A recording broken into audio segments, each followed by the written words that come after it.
काली नजर। माँ, माँ। अरे क्या माँ माँ कर रहा है? बकरी का बच्चा है क्या? अरे माँ, मजाक छोड़ो। मुझे फाइनली वो मेन चौराहे वाली दुकान मिल गई है। अब देखना, आपका बेटा दुगनी स्पीड से पैसा कमाएगा। ओफो, ये क्या? मेरी ऑनलाइन मेकअप क्लास चल रही है। इतनी जोर से क्यों बोल रहे हो आप दोनों? अरे मेरी धर्म पत्नी जी, मेकअप क्लास बाद में करना। वो चौराहे वाली दुकान मिल गई है हमको। अरे वाह! रुको, मैं अपनी माँ को फोन लगाकर बता देती हूँ। अरे मैं भी अपने रिश्तेदारों को बता देती हूँ। कितनी खुशी की बात है। हाँ हाँ, मैं भी अपने दोस्तों को बता देता हूँ। 1 हफ्ते बाद रजिस्ट्री है। बस, घर में खुशी का मौका था। उन तीनों ने अपने अपने फोन उठाए और लोगों में बात फैलाना शुरू कर दिया। और रही सही कसर, श्वेता बहू ने अपने पड़ोस में सबको बताकर कर दी। अरे वर्मा आंटी, अब हम भी जल्दी कार ले लेंगे। घर का रेनोवेशन होगा और ठाट से रहेंगे हम भी। अरे ऐसा क्या हुआ? लॉटरी बाटरी लग गई है क्या? अरे इस बार चौराहे वाली मॉल में हमको भी दुकान मिल गई है। दुकान नंबर 21, जो एकदम चौराहे पर है। अब ग्राहक बढ़ेंगे तो आमदनी भी बढ़ेगी ही ना। अरे वाह, कितनी खुशी की बात है। मैं बहुत खुश हूँ तुम्हें इतना खुश देख के। बाकी एक बात कहूँ, सबको मत बताते फिरना। किसी की नजर लग जाएगी तो खुशी की खबर वापस लौट जाएगी। हैं? ऐसे थोड़ी ना होता है। अब डरा रही हो? अरे सही कह रही हूँ।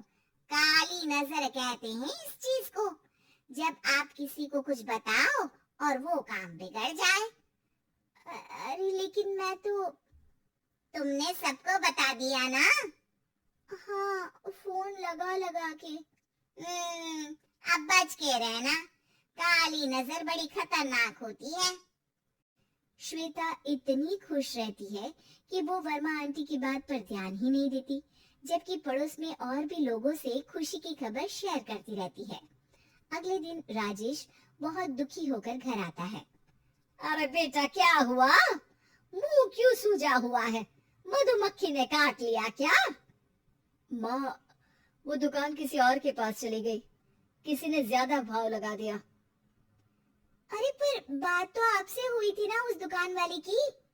हाँ, आज मैं टोकन अमाउंट देने गया था, तब मुझे पता चला। कोई आकर सुबह मुझसे पहले ही ज्यादा अमाउंट दे गया। काली नजर। क्या? क्या कहा? वर्मा आंटी ने समझाया था कि किसी को बताना मत, वरना काली नजर लग जाएगी। अच्छा, तुम्हें उनकी बात मान लेनी चाहिए थी। उनकी बात मान लेती, लेकिन उसके पहले ही सबको बता चुके थे ना हम तीनों। अरे अगली बार से ध्यान रखेंगे। कोई भी नई चीज होगी तो किसी को नहीं बताएंगे। तीनों कुछ दिन ऐसे ही रहते हैं, पर एक दिन श्वेता को एक मेल आता है। राजेश, मेरा ऑनलाइन मेकअप कोर्स कंप्लीट हो गया। अब मैं खुद का पार्लर खोल सकती हूँ। अरे वाह, अपने मोहल्ले में ही खोलते हैं।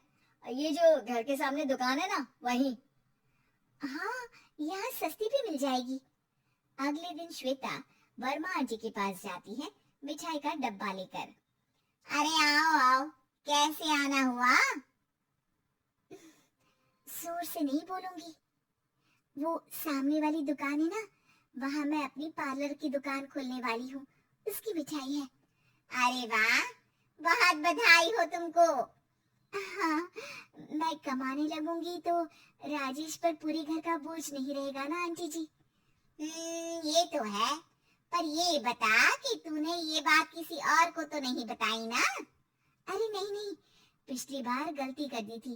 काली नजर लगी किसी की और राजेश के हाथ से वो दुकान चली गई थी।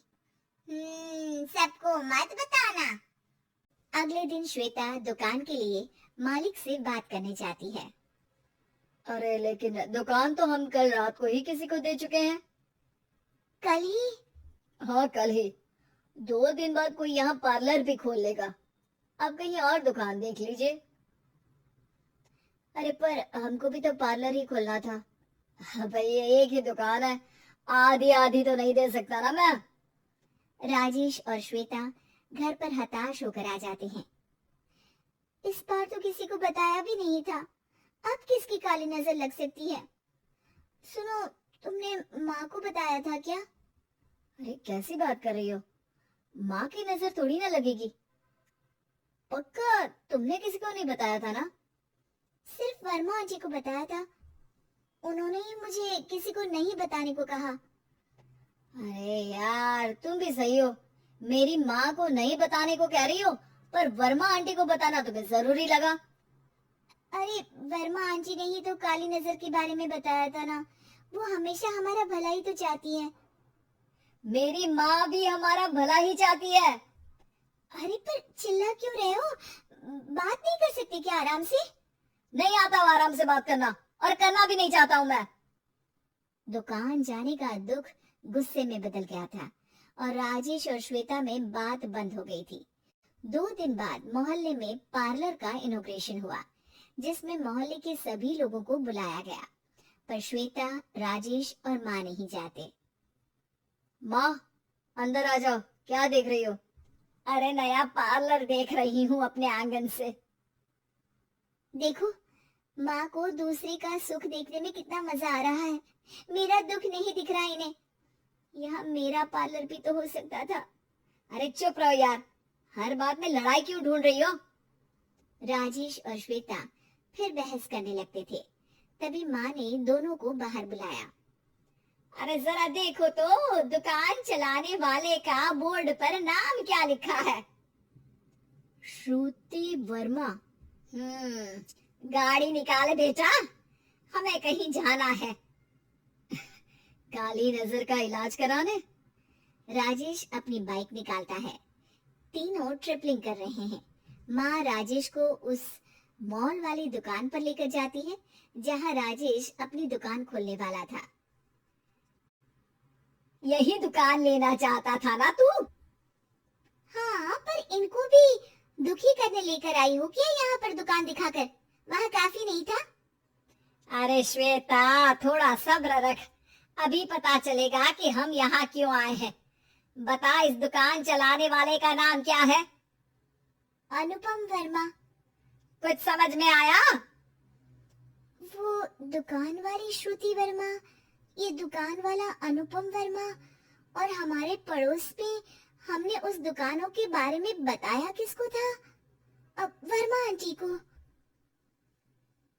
मतलब वर्मा आंटी ही हमारा काम बिगाड़ रही है? नहीं नहीं, ऐसा नहीं हो सकता, ये बस इत्तेफाक है।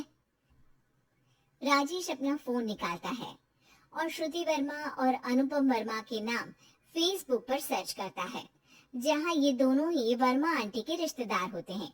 श्वेता को समझ में आ जाता है कि वर्मा आंटी की ही नजर काली नजर है। अब क्या करना है? कोई भी खुशी की खबर हो तो काली नजर से बचना है, यानी वर्मा आंटी से बचना है। अरे पर मुझे ये समझ में नहीं आया कि वो हमारे साथ ऐसा क्यों करेंगी। अरे बेटा, एक सीख है, दूर के आदमी को आपकी तरक्की से कम परेशानी होगी, पड़ोसी को ज्यादा। दोनों माँ की बात में हामी भरते हैं और अगला काम चुपचाप करने की कसम खाते हैं, ताकि आगे से वर्मा आंटी कोई काम ना बिगाड़ सके।